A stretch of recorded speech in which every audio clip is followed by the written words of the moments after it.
Welcome back to the channel. This is the Action Figure Grader. AFA/CIB had some incredible proof cards that were available at auction. I believe I covered them in a what to buy video a few weeks back. And I've got the sales data for those. And I was really surprised on the low end as well as the upper end on some of those sales. I also do have some budget-friendly mint on cards, some kind of mid-grade AFA graded examples from Brian's Toys. Just a nice assortment here to get you guys through while I am traveling at the beach for when this video most likely airs. So I hope you enjoyed the content for while I am away. I really appreciate those of you that support the channel on Patreon. Patreon.com/actionfiguregrader is where you can go to sign up. All right, let's take a look. We're going to start off with a few beaters. This seller's had a bunch of really bad beaters here, but I like to cover them because some of you really like these, and I know a few of you were bidding on a few of this particular seller's kind of beater card backs. They were all mint on card items, but obviously in pretty rough condition. This is the 45 back Star Wars Display Arena 4, the R2-D2 sensor scope, which I believe this is the debut card for the sensor scope. That sold for $105. Obviously, this is one you put in a sledding acrylic case and call it a day. Pretty rough shape overall. And this one I thought was a good deal too. This was the 47 back free 4-lam offer. Obviously not in perfect condition, but it was only $300. And to me, that's a pretty good deal for a 70 or 75 grade for the 47 back Luke Hoth. Going back to that other seller, I don't know what was going on and why all these had this major crease going down the length of the card. It's like somebody bought them and then just folded them up and threw them in a box. So it's a shame that they weren't properly stored and saved, because they had some really nice debut cards like the C-3PO removable limbs on the 47 back, which I believe is the debut. Still clear, blister, unpunched. Man, that would have been a really big price point if this one had been, in more case fresh condition. So that one sold for $152.50. We've seen a few of these in high grade sell $700 to $800 all day long, if not even higher in super high grade. So that one did sell. Next up, let's go to CIB. We're going to go to CIB, and they had some mint on cards, and then they had at auction a number of beautiful proof cards. It's kind of the biggest selection of proof cards that you'll see anywhere relative to not being on Hakes or Heritage or anywhere else. I mean, just some really stunning items.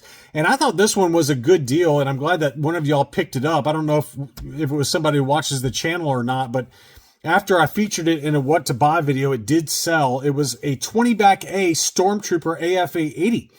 Unpunched, no price sticker, and it was $1,200. That felt like a pretty good deal to me for what that is. That's a very, very fair deal to me. 80, 85, 80 were the sub scores on that. So, to me, that feels almost criminally like it probably should have been worth more. You could make an argument that could have gone even higher in an auction type of situation, but I thought that was a pretty fair deal for what that was. They also had the 70 back D tri-logo AT-AT driver. It says no longer available, and then elsewhere it showed as sold. So it was weird. Like, it says sold, and then when I pulled it up, it says no longer available. So I don't know if they sold it away from eBay or not, but this was another one I thought was a very good deal. This was an AFA 80 for the tri-logo AT-AT driver, and this is the French Meccano blister, the smaller, thinner blister type that does yellow, and this one's no exception. It's got very faint yellowing to it, but at $550, that to me feels like a very fair deal for the kind of the alternate, harder to find Meccano blister type. They also had the auctions, which we're going to start with now. This is an AFA 85 ATST driver on the tri-logo, unpunched, no price sticker, $285. That's a pretty big number, really. We documented one, and I specifically remember it because I bid on it. It was an AFA 85 unpunched that sold for $185. And that was less than a year ago because I bid on it. I know I did. And I bid half-heartedly on it, but it was under $200. And then this one sold for $285, which I would argue is probably closer to what I would consider to be fair market value for an AFA 85. Straight 85 subscores. Not the most rare of tri-logos in terms of the character, but still a pretty desirable one in my mind. And I thought that was a pretty fair deal. They also had an AFA 80 TIE Fighter pilot that sold at $850, unpunched, no price sticker. And I would argue that that's probably fair market value as well. Clear blister. This is not the debut card. The debut card is the 47 back, but I had this particular item that I sold on Rogue 5 Toys, and it was around the same price, $850, somewhere in that ballpark. So, mine was a CAS 80 or 80 plus. This one was an AFA 80, and, pretty comparable to what I had with mine. And $850, I think was very much fair market value. Another TIE Fighter palette was the Tri-Logo. This was a punched example. You can tell by the hang tab there that this is the German Parker card back. It's got the longer, thinner hang tab, and then the back is kind of the bright yellow versus the standard Palitoy, which has the darker yellow, kind of more faded look to the back of the card. You could make an argument that this one was fairly graded because it's got the 75 for the subscore on the card, and this card had a pretty major crease situation on the back right-hand side. So I think it was very much deserving of the 75. It was listed for $700. The best offer accepted was $650. The TIE Fighter palette on the Tri-Logo card back is very difficult to track down, and I thought that was a very fair price. $650 for an AFA 75 German Parker Tri-Logo. Some other kind of non-mint on card type items that also sold around when these other items were selling, so I thought I'd throw them in. This was a factory sealed Jigsaw Puzzle, and that one sold for $350 AFA 80, and that's got a great image on there. Obviously, that was used on the 12-inch line for the Stormtrooper coming down the tunnel there. It's just a great image. I don't know what that is. It's just kind of an artistic style to it that really captures what the Stormtrooper's all about. I love that image. I really do. So that puzzle, factory sealed again, AFA 80, sold for $350. Again, not a mint on card, but we had to talk about this one because it did sell. It sat for a little while, but this is the Sears 2-pack, Sears exclusive 2-pack with the blue snaggletooth and the Greedo graded uncirculated 90. Very, very high grade. 85, 90, 90 were the sub scores, and obviously a blue snags baggie by itself in high grade would set you back about $2,000 minimum. And I remember I listed this in a what to buy. I was like, look, honestly, this is a pretty decent price for an uncirculated 90. And it sat for a couple of months, but it did sell the other day at $4,500. I'm not saying it was a steal, but I would say that given the current market environment and given where a lot of these super high grade type items that are very desirable among collectors have been selling on Hakes, that feels like a fair deal to me. I'm not saying it's something I would invest in, but I think if it's something that you're looking for, I mean, where are you going to find another uncirculated 90? They're very tough to get in this type of grade for what that item is. And very, very cool item, though, and $4,500 was the sales price. Now we're going to dig into the proof cards, and strangely, the proof cards for the Empire Strikes Back, to me, sold for under fair market value. ESB proof cards are not easy to track down, and when you do track them down and you do find them at auction, they typically go for significant premiums versus like Revenge of the Jedi proof cards. And in this case, this AT-AT Driver 45 back sold for $2,150. I think that's a deal. I mean, that's a really good deal. The AT-AT Driver on a Revenge of the Jedi proof card can approach this number. I'm not saying it'll hit $2,150, but it'll get close to that number in the same grade. So to get an ESB proof card at $2,150, I think that you're doing very well there. Likewise with the Lobot, this was only an AFA 80. It sold for $1,610. It was more than I was willing to pay. I think in my what to buy video, I'd say I'd probably stick around $1,100, $1,200.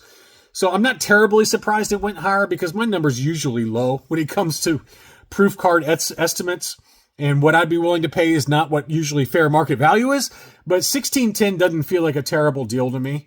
The Snaggletooth, this was a bargain, an AFA 90 archival case, and it sold for $1,800. This is a 45-back ESB proof card in a 90 grade, and it sold for less than what the AT-AT Driver sold for. To me, I'd much rather have this AFA 90 Snaggletooth, but man, that feels like a borderline highway robbery on that one. The Hammerhead was a Revenge of the Jedi proof card that sold at $16.50, AFA 85. That feels like fair market value to me. I mean, it's not, the Revenge of the Jedi proof cards are not the rarest in the world. They have maybe bounced back a little bit recently, just based on the last couple of Hakes auctions, but they are still down just a little bit. But $16.50, I would say for any AFA 85 Revenge of the Jedi proof card, you're doing pretty well there. I think that's a very fair number. Next up was a Return of the Jedi Ugnaught. That sold for $1,500. AFA 90 though, and again, it's a Return of the Jedi, which is tougher to find for the proof cards relative to the Revenge of the Jedi proof cards, in my opinion. So $1,500 feels like a pretty good deal there. The Rancor Keeper sold for $1,830. That was an AFA 85 as well on the 79 back. So, again, I just don't see Return of the Jedi proof cards that often that pop up in high grade like this at auction. So I can't tell you if it's a great deal or not. To me, it feels like a pretty good deal. Just because you don't see them very often. The Power of the Force proof cards, I was really surprised that this one sold at $6,600, given that the AT-ST driver is a character that did appear at retail on this particular card back.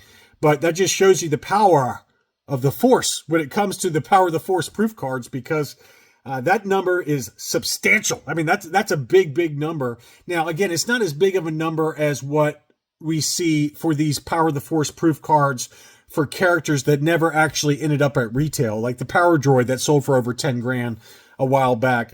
You see them occasionally. IG-88 was another one that sold for 5 figures. So it's not as big as that number, but it's still a pretty substantial number for what I consider to be maybe a less desirable, if there is such a thing, for a proof card, given that this particular character did appear at retail.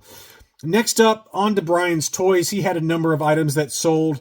It was an AFA 75 large head Han Solo, punched example, no price sticker. Clear blister, that sold at $18.35. Pretty big number there for a 12C large head, but probably within fair market value, just given what that is. The Stormtrooper, I thought this was probably pretty close to fair market value, but only because it was a punched example. I think if this had been unpunched and you got it at this number, you're doing really well. But $900 clear blister for the 41 back B Stormtrooper feels pretty good. And I think what really held it back was the 75 subscore for the figure, given the yellowing that's going on. It's faint, but it's there. And, that leg, that leg where the blaster's next to, I don't know if that's shadowing or if that's really bad yellowing. It feels like yellowing to me, and that's why I got the 75. But again, it's a clear blister ESB card back for the Stormtrooper. They're going to be expensive in high grade. And AFA 80, $900 feels like a pretty fair deal there. Another AT-ST driver on the Tri logo. This was yellowed, and it sold for $157, AFA 75. Probably, you could make an argument that this is actually a little bit high to me, given that it was yellowed and it was only a 75 grade.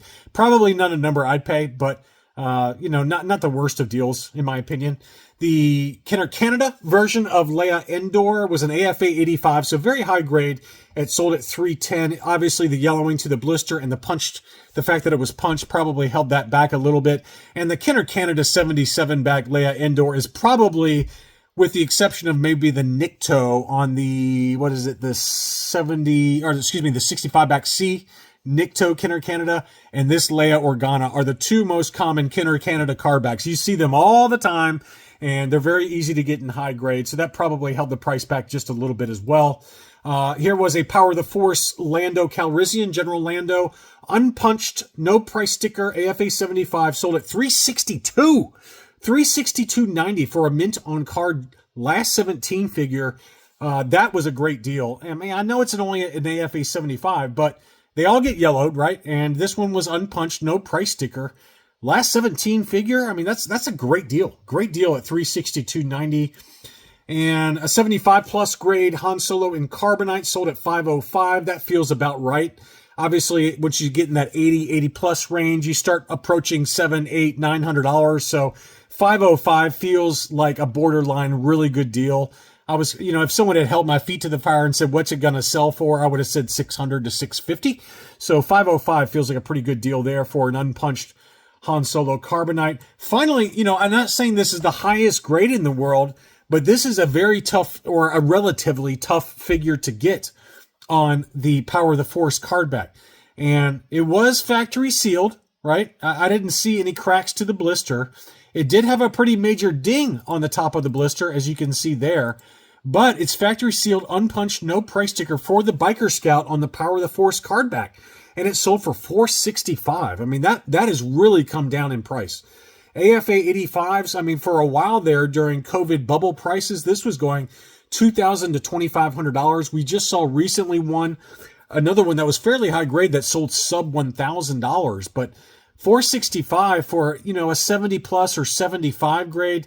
I tend towards a 70 plus, just given the creasing in the lower left-hand corner and the major ding on the top of the blister. But still, that's a great deal. Great deal at $465. So anyway, that's all I really had to cover in this video. I hope you enjoyed this look at recent MOCs and pre-production proof cards that sold recently on eBay. Thank you, as always, for watching, and I'll be back soon.